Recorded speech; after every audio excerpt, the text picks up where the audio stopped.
तो hello friends, welcome back to my channel. और friend, आज की वीडियो सीरीज के अंदर हम बात करने वाले हैं एनालिसिस डिजाइन ऑफ एल्गोरिथम के अंदर काफी इंपॉर्टेंट टॉपिक जिसका नाम है हीप एंड हीप सॉर्ट। यानी हीप क्या होता है, हीप सॉर्ट क्या होते हैं, इससे रिलेटेड न्यूमेरिकल क्वेश्चन को किस तरीके से हम सॉल्व करते हैं, क्या हमारा प्रोसीजर रहेगा। और इससे पहले देखिए में हम लोगों ने काफी टॉपिक्स को डिस्कस किया है, तो अगर आपने उन वीडियोस को नहीं देखा तो देख लीजिएगा, प्लेलिस्ट बना हुआ है और सारे प्लेलिस्ट को आप एक्सेस करते चलिएगा ताकि जो भी चीजें हैं एग्जामिनेशन से पहले पहले आपकी क्लियर हो जाए। और मेरा पूरा कोशिश यही है कि आपको कम से कम समय में बेहतर से बेहतर चीजें बता दी जाए ताकि आपको एग्जामिनेशन में कोई दिक्कत परेशानी ना हो और नॉलेज पॉइंट ऑफ व्यू से भी कोई दिक्कत परेशानी आपको ना हो। ओके, तो ज्यादा से ज्यादा शेयर कीजिएगा इस वीडियो सीरीज को ताकि और भी स्टूडेंट हमारे चैनल के माध्यम से जुड़ सके। तो आइए हम लोग स्टार्ट करते हैं फ्रेंड। सबसे पहला इसमें पॉइंट कह रहा है कि heap is a data structure that store a collection of object and has the following properties. यानी हीप क्या होता है, एक प्रकार का डेटा स्ट्रक्चर होता है जो स्टोर करता है कलेक्शन ऑफ ऑब्जेक्ट को, जिसे हम लोग की कहते हैं, और उनके पास फॉलोइंग प्रॉपर्टीज होती है। पहला प्रॉपर्टीज आपका क्या है, कंप्लीट बाइनरी ट्री, यानी जो ट्री होना चाहिए वो क्या होना चाहिए, कंप्लीट बाइनरी ट्री होना चाहिए। और जो उसका ऑर्डर होना चाहिए वो क्या होना चाहिए, हीप ऑर्डर होना चाहिए। बारी बारी से सारी चीजों को हम डिस्कस करते चलेंगे, तो बिल्कुल घबराने की जरूरत नहीं है, पैनिक होने की जरूरत नहीं है।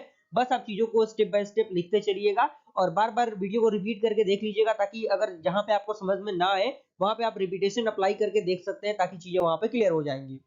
अगला पॉइंट कह रहा है कि complete binary tree is a binary tree in which every level except possibly the last is completely filled and all the nodes are as far left as possible। यानी कंप्लीट बाइनरी ट्री एक प्रकार का ऐसा binary tree होता है जिसमें प्रत्येक level क्या होते हैं, यानी लास्ट लेवल को छोड़ के वो फील्ड होते हैं, कंप्लीटली फील्ड होते हैं किससे, लेफ्ट पॉसिबल में। यानी जो भी एलिमेंट आपका होगा, जो भी इंसर्शन होगा वो कहां होगा, एलिमेंट के लास्ट में ऐड होगा। क्लियर, तो चीजों को आप समझ सकते हैं यहां से।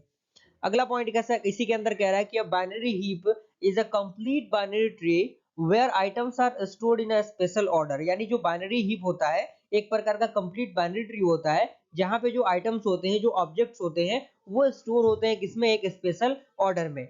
उसके बाद कह रहा है such that the value is parent node in a parent node is greater than और smaller than the value of its two children nodes. यानी जो पेरेंट नोड का वैल्यू होगा वो बड़ा होगा as compare to two children nodes के। Okay, यानी कहने का मतलब ये है कि मान लीजिए कि ये आपका क्या है, मान लीजिए यहाँ पे आपको कुछ चीजें दी गई हैं। मान लीजिए यहाँ पे अगर मैं आपको समझाने की कोशिश करूं तो यहाँ मान लीजिए आपका ये 20 दिया हुआ है। क्लियर, ये 20 दिया हुआ है तो ये आपका पेरेंट नोड हो गया। यहाँ पे आपका मान लीजिए कि दो आपके चाइल्ड है, एक का वैल्यू मान लीजिए आपका क्या है, 5 है, समझ लीजिएगा यहाँ पे, और एक का वैल्यू 4 है। तो ये क्या है, कहीं ना कहीं पेरेंट नोड से छोटे हैं यानी चाइल्ड नोड, तो वही इस लाइन के कहने का मतलब ये है। तो यहाँ पे आई होप पूरा प्रोसेस आपको समझ में आ गया होगा। Is that clear. उसके बाद अगला पॉइंट इसी के अंदर कह रहा है फ्रेंड कि there are two types of heap tree. दो प्रकार के हीप ट्री होते हैं। पहला होता है मैक्स हीप जिसमें पेरेंट क्या होता है, बड़ा होता है as compare to child. Okay, तीसरा होता है, दूसरा होता है मीन हीप जिसमें पेरेंट क्या होते हैं, छोटे होते हैं as compare to child. Okay, आइए हम देख लेते हैं कि किस तरीके से हम, यहाँ पे आपका मैक्स हीप का एग्जांपल है, यहाँ पे मीन हीप का एग्जांपल है। तो मैक्स हीप में ये आपका पेरेंट हो गया, ये आपके चाइल्ड हो गए। यानी चाइल्ड आपका क्या होता है, छोटा होता है, पेरेंट बड़ा होता है। और यहाँ पे ये क्या है, चाइल्ड है और ये आपका पेरेंट है, तो 8 बड़ा हो गया, यहाँ पे 7 बड़ा हो गया, और ये 6 और 3 क्या हो गया, छोटा हो गया। तो ये क्या है, मैक्स हीप का एग्जांपल है। मीन हीप में क्या होता है, जो आपका ऊपर एलिमेंट रहेगा वो क्या रहेगा, छोटा रहेगा, और जो उसके चिल्ड्रन रहेंगे वो क्या रहेंगे, बड़े रहेंगे। उसी तरीके से यहाँ 10 क्या है आपका, पेरेंट नोड है। पेरेंट नोड क्या है आपका, 10 है, लेकिन यहाँ पे चाइल्ड क्या है, 12 और 13 है, जो कि 10 से क्या है, ग्रेटर देन है। इसी तरीके से ये भी आपका दिया हुआ है। आप सजा के लिख लीजिएगा, चीजों को आप लिख लीजिएगा तो थोड़ा सा बेहतर रहेगा अंडरस्टैंडिंग के लिए आपके।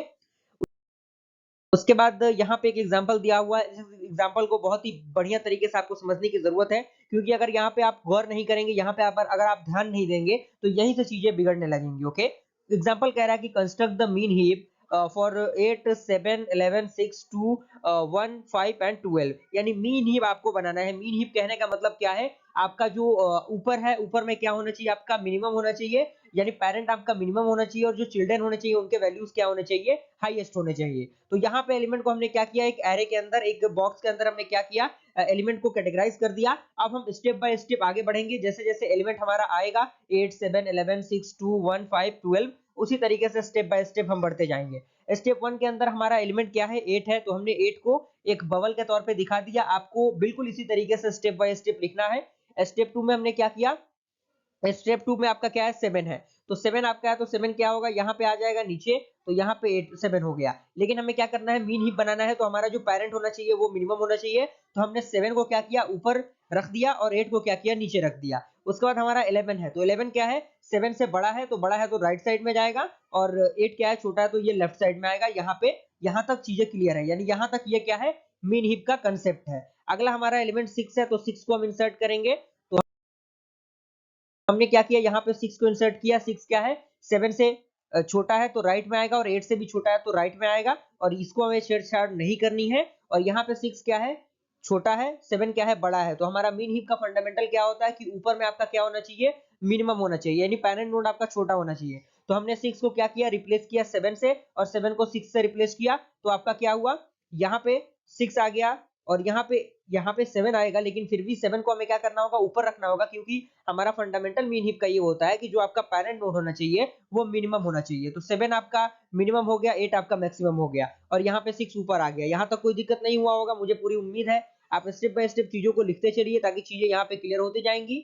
उसके बाद स्टेप 5 के अंदर हमने क्या किया, हमने 2 को इंसर्ट किया, क्योंकि 2 क्या है, 6 से छोटा है और 7 से छोटा है, तो यहाँ पे हमने 2 को इंसर्ट किया। लेकिन फिर भी यहाँ पे 2 क्या हो रहा है, 2 क्या हो रहा है आपका, 2 क्या आ रहा है आपका, जो पेरेंट चाइल्ड नोड है उसमें आपका मिनिमम आ रहा है, लेकिन चाइल्ड नोड में मिनिमम नहीं चाहिए, हमें मैक्सिमम चाहिए। तो यहाँ पे हमने क्या किया, 2 को 7 से रिप्लेस कर दिया, तो यहाँ पे 2 7 से रिप्लेस हो गया, यहाँ पे आ गया, और ये चीजें इस तरीके से अरेंज हो गई। और यहाँ से फिर आप देखिए, यहाँ पे कुछ चीजें और नजर आ रही होंगी आपको। इस 2 को 6 के कंपेयर में ये 2 क्या है, मिनिमम है, तो इस 2 को हमें ऊपर रखना होगा। तो हमने क्या किया, ऊपर कर दिया इसको, 6 को नीचे, और ये 6 8 और 7। तो इस तरीके से हमने चीजों को कैटेगराइज कर लिया स्टेप 5 के अंदर। आप चाहे तो एक ही बार स्टेप अप्लाई कर सकते हैं, आप चाहे तो स्टेप बाय स्टेप भी आगे बढ़ सकते हैं। तो यहाँ पे कुछ चीजें आपको बार बार आप रिपीट करके एक दो बार वीडियो देखेंगे तो चीजें समझ में आ जाएंगी। उसके बाद आपका 1 आता है, तो 1 को हमने इंसर्ट किया, तो 1 को हमें रिप्लेस करना होगा 2 से, क्योंकि आपका मिनिमम 1 है, तो 1 को ऊपर रखना होगा, तो 1 को ऊपर हमने रख दिया। यहाँ पे 2 इसके जस्ट नीचे आ गया, यहाँ पे 11th आ गया, और ये चीजें एज इट इज रहेंगी। कोई दिक्कत परेशानी इसमें आपको नहीं हुई होंगी, मुझे पूरी उम्मीद है। और बार बार आप वीडियो को देखेंगे तो चीजें समझ में आएंगी, कोई बहुत बड़ा रॉकेट साइंस इसमें नहीं है।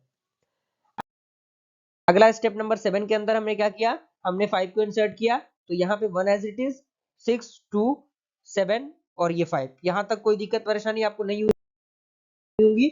उसके बाद हमने क्या किया, हमने कुछ और एलिमेंट्स को ऐड किए। तो यहाँ पे आपका जो अरेंजमेंट है वो कुछ इस प्रकार से हो गया। मीन हीप आपका क्रिएट हो चुका है, और सबसे ऊपर आपका मिनिमम वैल्यू आ गया। ये आपका मिनिमम वैल्यू है, ये आपका इससे ग्रेटर वैल्यू है, ये आपका क्या है, इससे ग्रेटर वैल्यू है, यानी 2 से ग्रेटर वैल्यू क्या है आपका 11th है और 5th है। इसी तरीके से आप चीजों को क्रिएट कर सकते हैं। सबसे ऊपर आपका मिनिमम है और सबसे नीचे आपका क्या है, मैक्सिमम है। तो इस तरीके से हमने मीन हीप को क्रिएट कर लिया। एक दो बार वीडियो को आप देख लीजिएगा ताकि चीजें क्लियर हो जाएंगी, और जितने भी न्यूमेरिकल क्वेश्चन है इस पे प्रैक्टिस आप कर लीजिएगा, ताकि आपका अगर प्रैक्टिस बेहतर रहेगा तो आप कहीं पर भी कितना भी वास्ट क्वेश्चन पूछ दे आप बना सकते हैं। ओके।